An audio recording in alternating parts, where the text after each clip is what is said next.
Biodiversité, c'est comme ça qu'Édouard Philippe a commencé sa prise de parole à vos côtés hier soir au Muséum d'Histoire Naturelle. Alors, je suis rassuré parce qu'on a sorti ce sujet de l'ombre, c'est important. Je pense qu'on se ressaisit et ça va nous mettre maintenant dans une situation de cohérence, d'avancée, et ça va mettre en lumière ce sujet-là.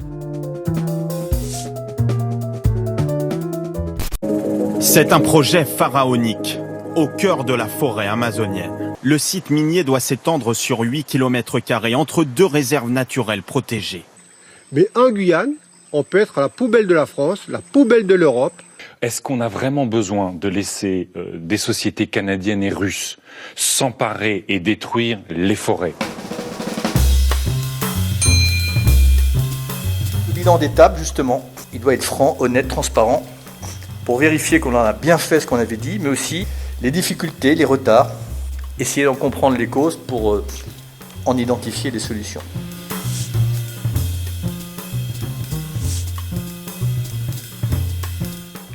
Sans la capacité de saluer le positif, il n'y a pas de critique recevable. Je referme la parenthèse, mais c'est important aussi de temps en temps de le dire, sinon ça décourage tout le monde.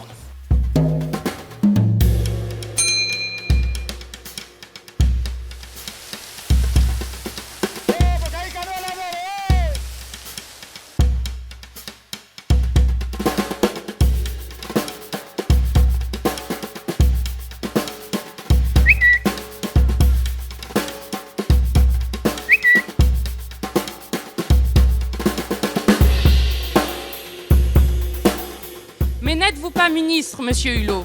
Commencez donc votre union sacrée dans votre propre gouvernement.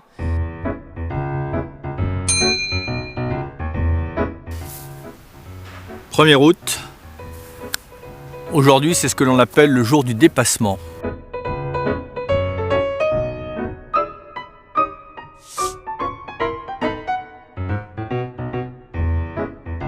Tout cela risque d'être simplement une sinistre bande-annonce d'un film catastrophe que nous regardons se développer en spectateurs informés.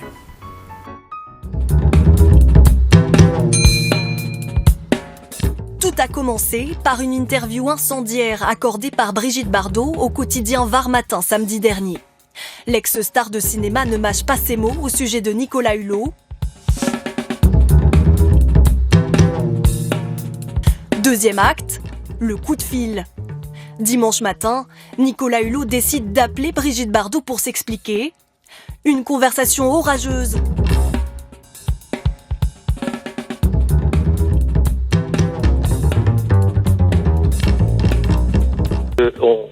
On injurie à distance tranquillement sa propriété tropézienne et fait de la démagogie sur les animaux. On ne peut pas parler de la condition animale tout en ignorant la condition humaine. Mais je ne supporte plus les démagogues de tout poil. La réforme a été validée sur le principe par le président de la République.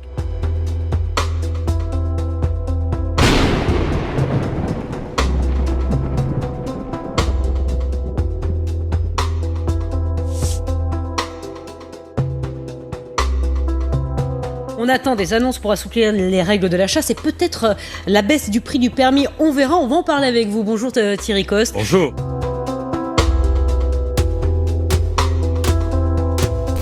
Il nous a expliqué que quand il a demandé à Emmanuel Macron pourquoi ce lobbyiste était là, Emmanuel Macron a dit « je ne comprends pas comment il est rentré ». Donc ça, c'est une explication qui, effectivement, peut paraître un peu bizarre.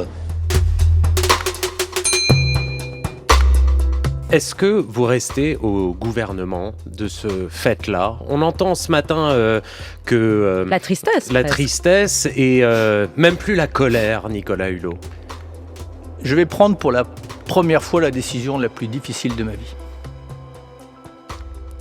Je ne veux plus me mentir. Je ne veux pas donner l'illusion que ma présence au gouvernement signifie qu'on est à la hauteur sur ces enjeux-là. Et donc je prends la décision de quitter le gouvernement.